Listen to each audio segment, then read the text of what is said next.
مولاي صل وسلم دائما أبدا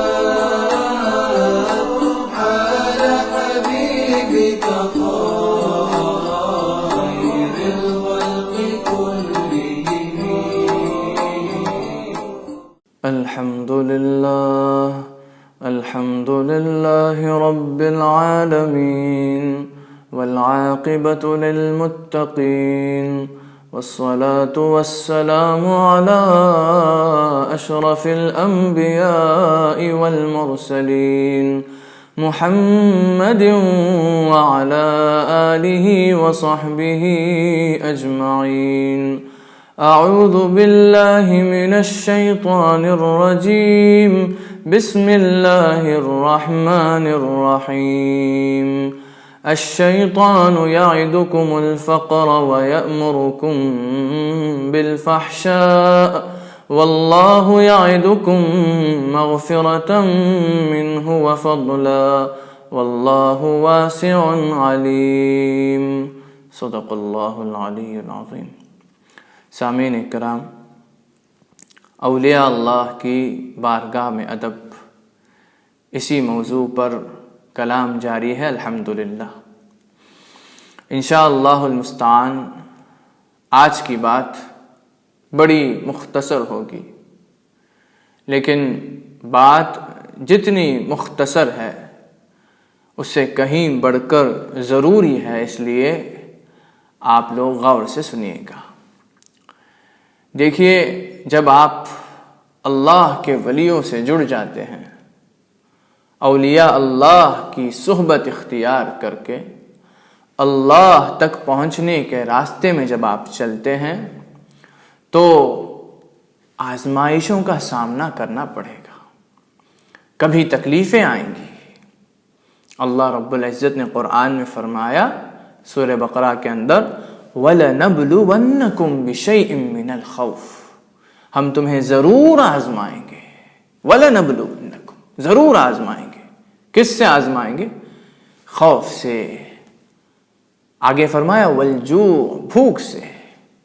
پھر فرمایا وَنَقْصٍ مِّنَ الْأَمْوَالِ وَالْأَنفُسِ، یعنی کہ مال اور جان کی کمی سے، مال میں کمی آئے گی.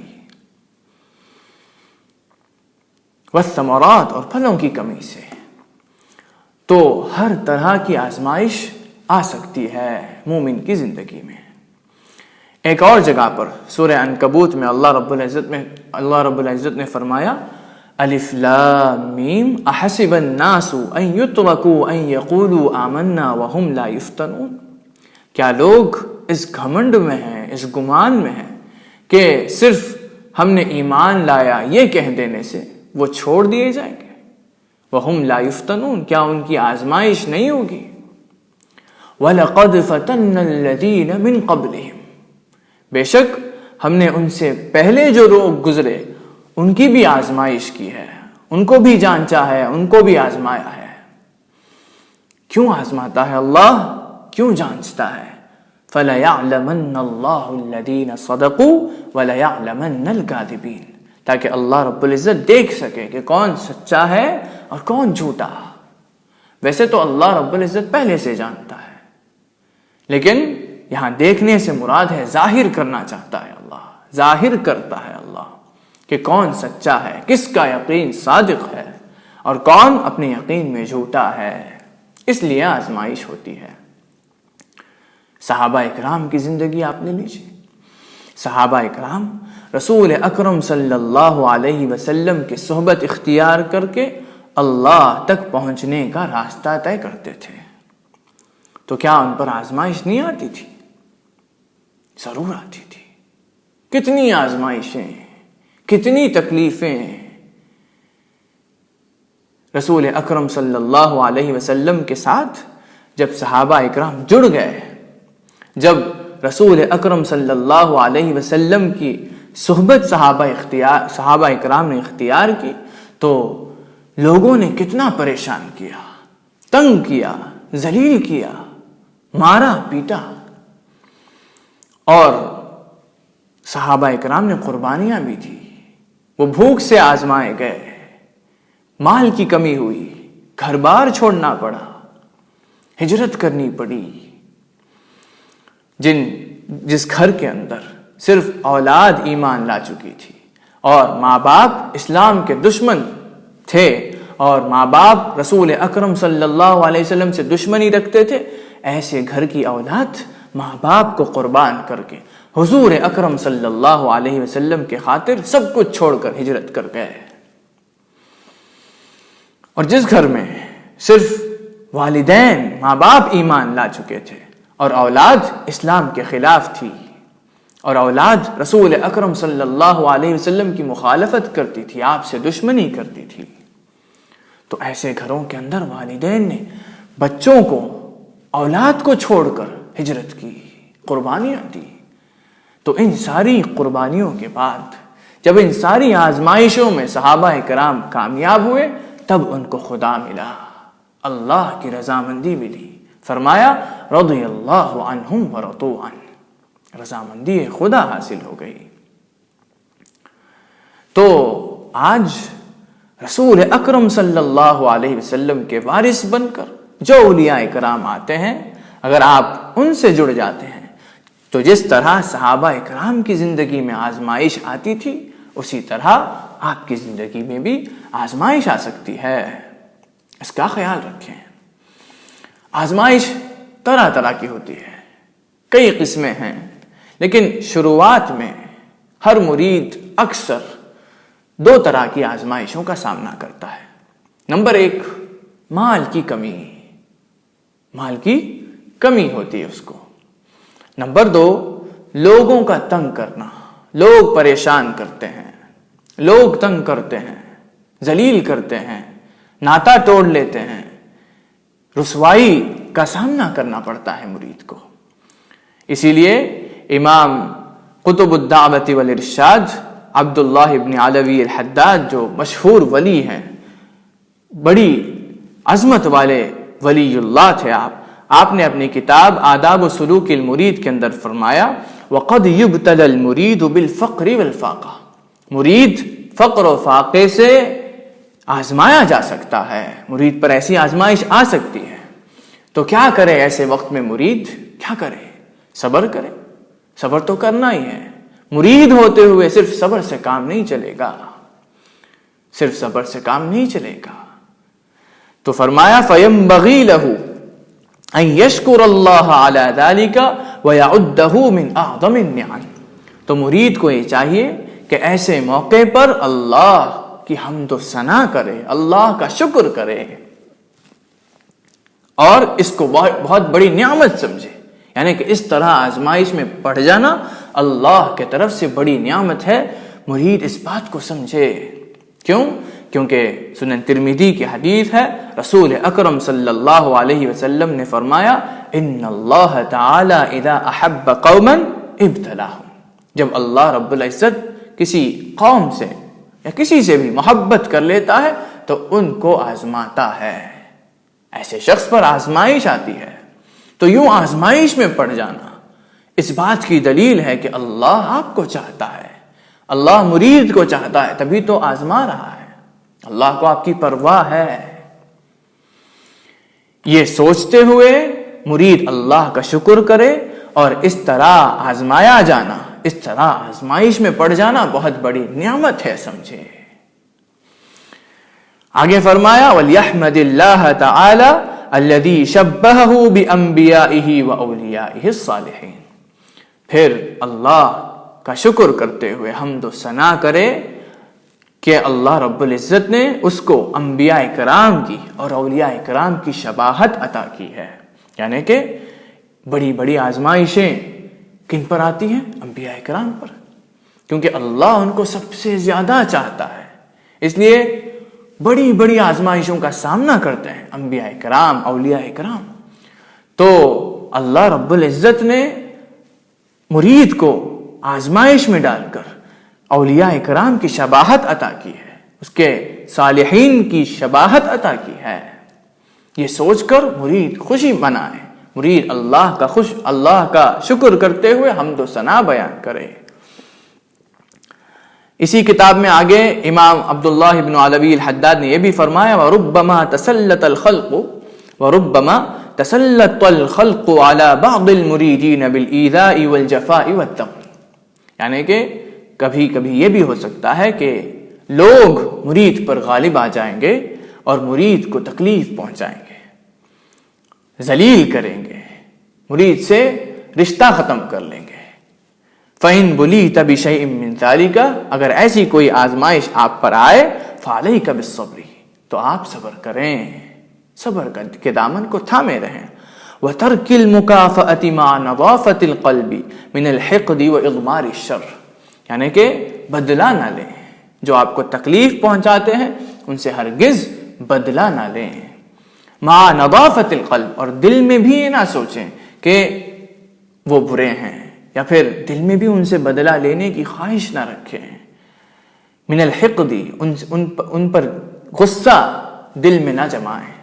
وإضمار الشر، ان کے لیے برائی کو دل میں چھپا کر نہ رکھیں، شر کو دل میں چھپائے نہ۔ واحذر الدعاء على من آذاك، اور جنہوں نے آپ کو تکلیف پہنچائی ہے ان کے خلاف ہرگز بد دعا نہ کریں، ان کے حق میں دعا دیں، ان کو بد دعا نہ دیں۔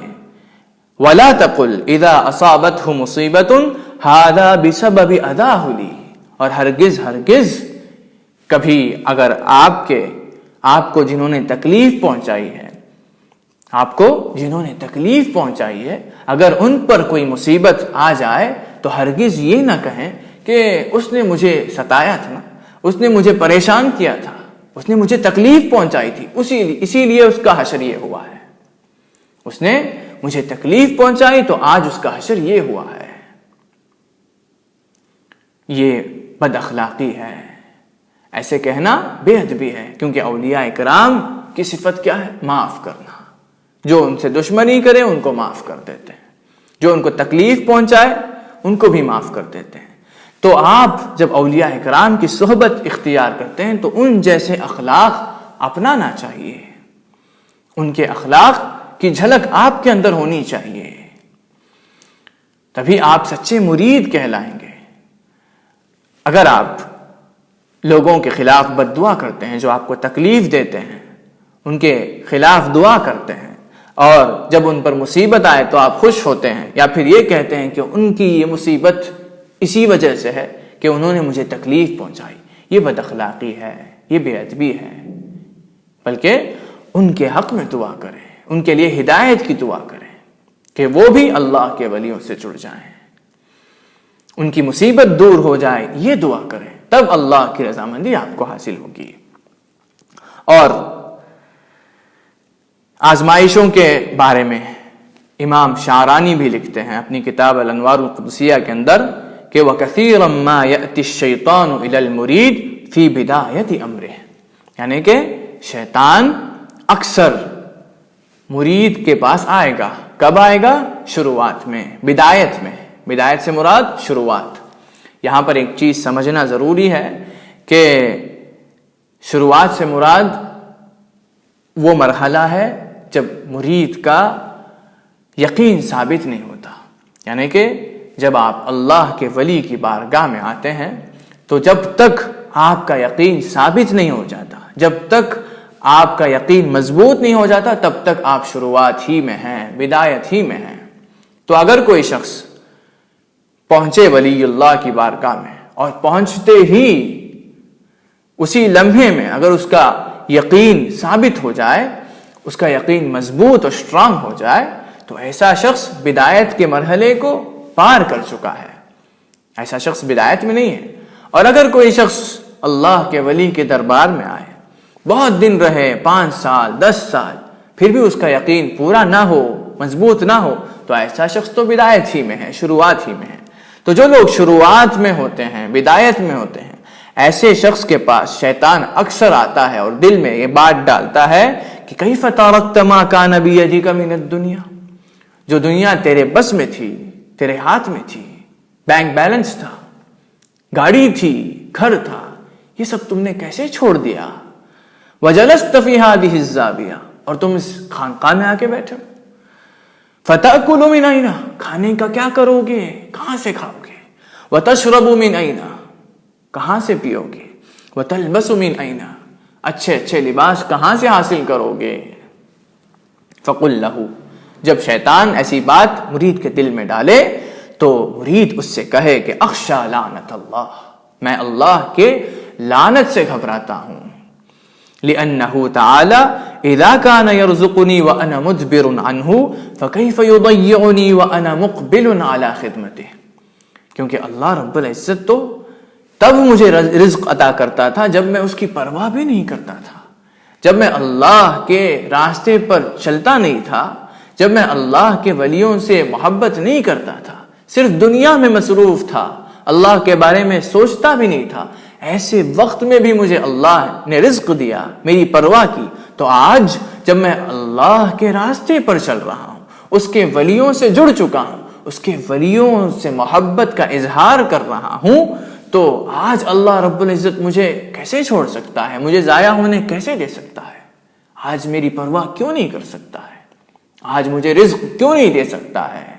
ایسے جب مرید اپنے دل کے طرف دیکھ کر کہے گا تو شیطان دوڑ جائے گا۔ وہی فرمایا وَهُنَاكَ يُفَارِقُهُ ابلیس، اسی وقت شیطان چھوڑ کر بھاگ جائے گا ایسے مرید کو۔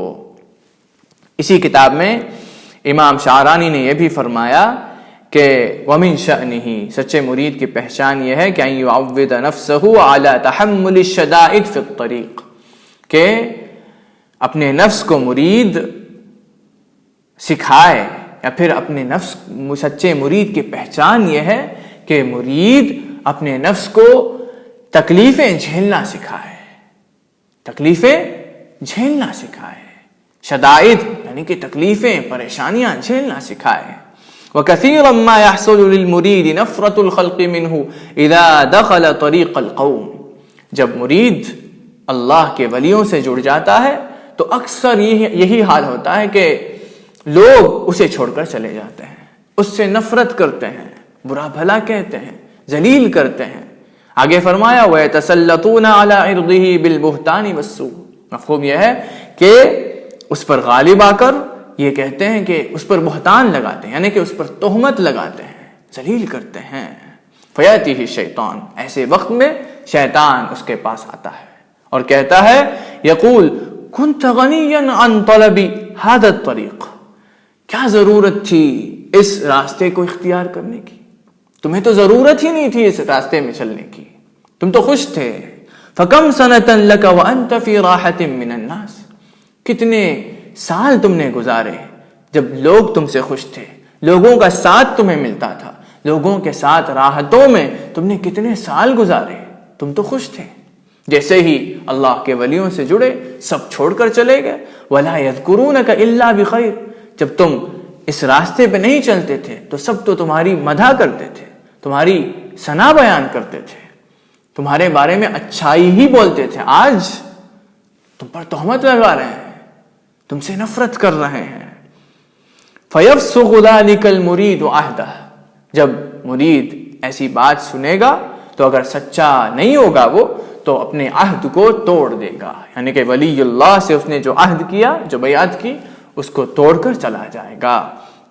وَلْيَثْبُتِ الْمُرِيدُ، مرید جو سچا ہو وہ ثابت قدم رہے، علی الطریق، اس طریقے میں، اللہ تک پہنچنے کے راستے میں، وَلَا يَتَزَلْزَلُ بِالْمِحَنِ، یعنی کہ آزمائشوں سے ڈگمگا نہ جائے، آزمائشوں کے وجہ سے لڑکھڑا نہ جائے مرید، یہی سمجھایا گیا ہے۔ تو سامعین کرام، اللہ کے ولیوں سے محبت اگر آپ کریں گے، یا پھر اللہ سے محبت کرنے کا جو راستہ ہے وہ راستہ آزمائشوں سے خالی نہیں ہے، آزمائشیں آئیں گی۔ اسی لیے سنن ترمذی کے اندر جو حدیث ہم نے پہلے بھی بیان کیا کہ رسول اکرم صلی اللہ علیہ وسلم سے ایک شخص آ کر یہ عرض کرتا ہے کہ یا رسول اللہ واللہ انی لاحبک، اللہ کی قسم میں آپ سے محبت کرتا ہوں یا رسول اللہ۔ تو رسول اکرم صلی اللہ علیہ وسلم نے فرمایا انظر ماذا تقول، کیا کہہ رہے ہو، تھوڑا سوچ لو۔ تو اس شخص نے کہا واللہ انی لاحبک 3 مرات، تو شخص نے 3 مرتبہ دوہرا کر کہا کہ اللہ کی قسم میں آپ سے محبت کرتا ہوں یا رسول اللہ۔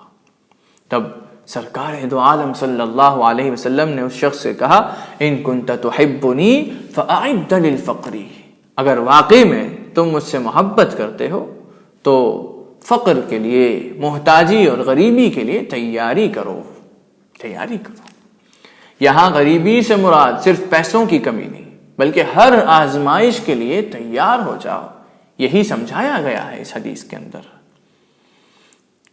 تو خلاصہ بس اتنا ہے کہ جب آپ اللہ کے ولیوں سے جڑ جاتے ہیں، جب آپ اللہ کے ولیوں کی صحبت اختیار کر کے خدا تک پہنچنے کے راستے پر چلتے ہیں تو تکلیفیں آئیں گی، چھوٹی چھوٹی تکلیفیں، کبھی بڑی تکلیفیں آئیں گی، کبھی پیسوں کی کمی محسوس ہوگی، کبھی لوگ تنگ کریں گے، پریشان کریں گے، برا بھلا کہیں گے، کبھی ذلت اور رسوائی سہنی پڑے گی، تو کبھی بڑی بڑی بیماریوں کا بھی سامنا کرنا پڑ سکتا ہے۔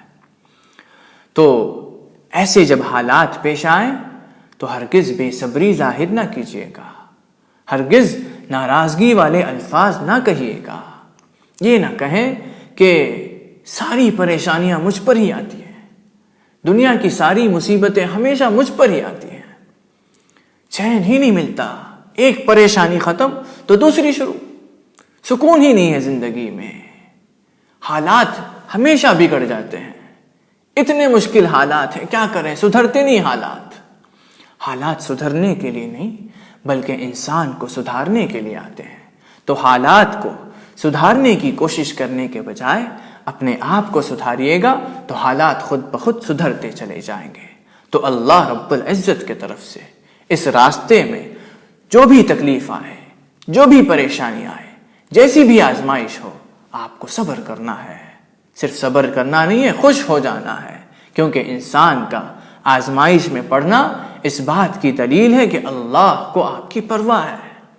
اللہ کو آپ کی پرواہ نہیں ہوتی تو آپ کو ٹیسٹ کیوں کرتا، آپ کو آزمائش میں کیوں ڈالتا؟ تو اللہ کا شکر کریں۔ ہم نے حدیث بیان کی کہ اللہ اسی کو آزماتا ہے جس سے محبت کرتا ہے، جس کو چاہتا ہے۔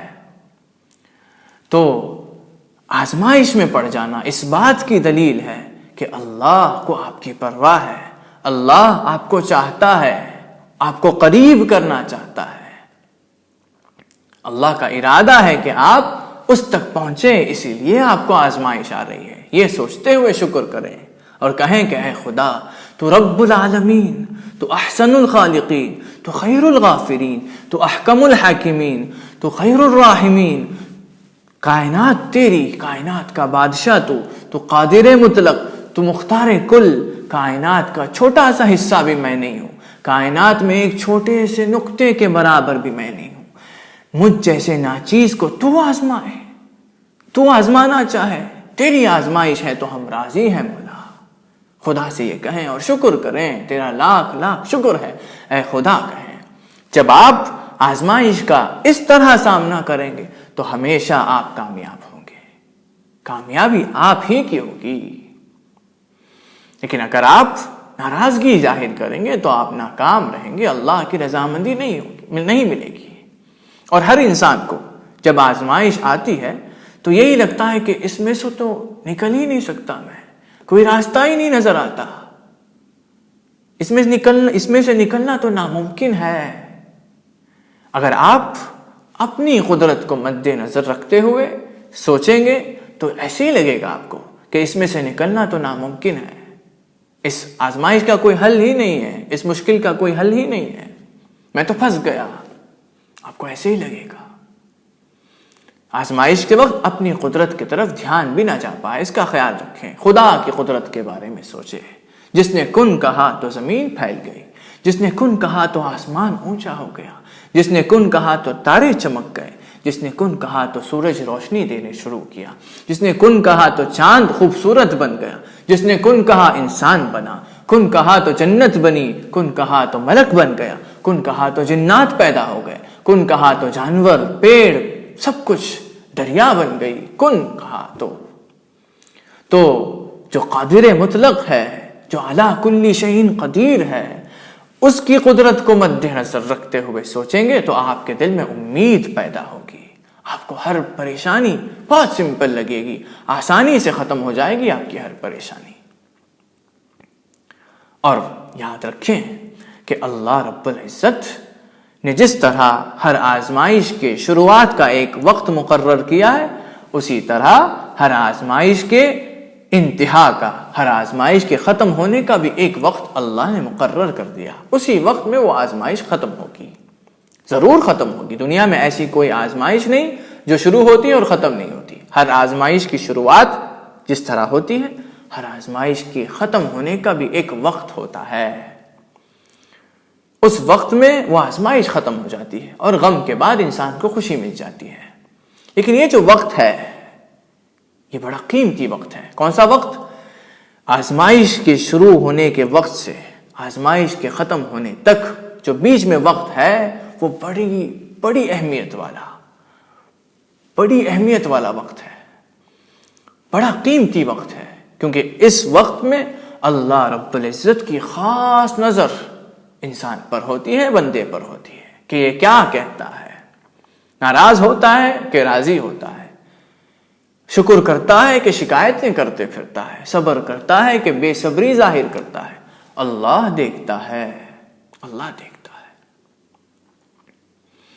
تو جو لوگ آزمائش کے وقت ناراض ہوتے ہیں، صبر نہیں کرتے، شکر نہیں کرتے، شکایتیں کرتے پھرتے ہیں، ایسے لوگوں کی آزمائش ختم تو ہو جائے گی اور غم کے بعد ان کو خوشی بھی مل جائے گی، لیکن اس کے علاوہ کچھ نہیں حاصل ہوگا، نہ اللہ کی رضامندی، نہ خدا کی قربت، نہ اللہ کی محبت۔ اور جو لوگ آزمائش میں صبر کرتے ہیں، اللہ کے فیصلے سے راضی ہوتے ہیں، یہ خدا کی آزمائش ہے، ہم تو خدا کے ہیں، جو چاہے ہم سے کرے، ہمارے ساتھ وہ کرے، اس کو کسی سے اجازت لینے کی تھوڑی ضرورت ہے، اس کو کسی سے اجازت لینے کی ضرورت نہیں کہ میں فلاں بندے کو آزمانا چاہتا ہوں، آزماؤں کہ نہیں، اس کی دی ہوئی زندگی ہے، وہ جیسے چاہے زندگی کا رخ بدل دے، کوئی سوال نہیں کر سکتا۔ جو یہ خیال رکھتے ہیں کہ اللہ کے ہر آزمائش سے ہم راضی ہیں کیونکہ ہم اس کے بندے ہیں، جو اللہ کے آزمائش میں بھی صبر کرتے ہیں اور شکر کرتے ہیں، ایسے لوگوں کی آزمائش بھی ختم ہو جائے گی اور غم کے بعد ان کو خوشی ملے گی، لیکن اس کے ساتھ ساتھ اللہ ان سے راضی ہوگا، خدا تک وہ ایک نہ ایک دن ضرور پہنچیں گے اور اللہ کی محبت، خاص محبت حاصل کریں گے۔ تو اس بات کا خیال رکھیں، آزمائش جیسی بھی ہو صبر کریں اور شکر کرتے رہیں تو کامیابی آپ کی۔ آخر میں جس آیت کی تلاوت ہم نے مقدمے میں کی، شروعات میں کی، اس آیت کا مفہوم سمجھ لیجئے گا۔ فرمایا رب العالمین نے سورہ بقرہ کے اندر کہ الشیطان یعدکم الفقر ویأمرکم بالفحشاء، شیطان تمہیں محتاجی کا اندیشہ دلاتا ہے، غریبی کا اندیشہ دلاتا ہے اور برائی کا، بے حیائی کا حکم دیتا ہے۔ یعنی کہ شیطان یہ اندیشہ دلاتا ہے کہ تم اللہ کے راستے پر چلو گے تو تم تو غریب ہو جاؤ گے، فقیر ہو جاؤ گے۔ اس طرح دنیا کو چھوڑ کر اللہ کے راستے پر یوں چلتے رہو گے تو تم کھانے کا کیا کرو گے؟ فقیر ہو جاؤ گے، تم تو محتاج بن جاؤ گے، کچھ نہیں ہوگا تمہارے ہاتھ میں، مانگتے پھرو گے لوگوں سے۔ ایسا ڈر شیطان دلاتا ہے۔ واللہ یعدکم مغفرۃ منہ وفضلا، اور اللہ رب العزت وعدہ دیتا ہے۔ کیا وعدہ؟ بخشش کا وعدہ، مغفرت کا وعدہ اور بڑے فضل کا وعدہ۔ واللہ واسع علیم، اور اللہ وسعت والا ہے اور علیم ہے، علم والا ہے۔ تو جو لوگ اللہ رب العزت کے راستے پر چلتے ہیں، اللہ کے راستے پر چلنے سے مراد کیا ہے؟ خدا کے ولیوں سے جڑ جانا۔ کیونکہ اللہ کے ولی ہی خدا تک پہنچے ہوئے ہیں۔ تو جو لوگ اللہ کے ولیوں سے جڑ جاتے ہیں وہ دراصل اللہ تک پہنچنے کے راستے پر ہیں، اور اللہ تک پہنچنے کے راستے پر جو ہوتے ہیں، یعنی کہ اللہ کے ولیوں کے ساتھ جو ہوتے ہیں، ان کو اکثر شیطان غریبی کا اندیشہ دلاتا ہے۔ یہ کہتا ہے کہ تم اگر اللہ کے ولیوں سے جڑ جاؤ گے اولیاء اللہ کی صحبت اختیار کرنے لگو گے، خانقاہوں سے جڑ جاؤ گے، تو تم تو فقیر بن جاؤ گے، کچھ نہیں ہوگا تمہارے پاس، لوگوں سے مانگتے پھرو گے، ایسا اندیشہ دلاتا ہے۔ لیکن اللہ رب العزت جو اللہ کے ولیوں سے جڑ جاتے ہیں، جو اس کے راستے پر چلتے ہیں، ان کو وعدہ دیتا ہے مغفرت کا وعدہ اور فضل کا وعدہ، اللہ کا فضل ملے گا ایسے لوگوں کو۔ اور اللہ واسع ہے، یعنی کہ وسعت والا ہے اور علیم ہے، فرمایا اس آیت کے اندر۔ تو سامعین کرام، اللہ رب العزت کے ولیوں سے جڑ جائیے، اس کی توفیق اللہ ہم سب کو عطا فرمائے۔ آمین وآخر دعوانا الحمدللہ رب العالمین۔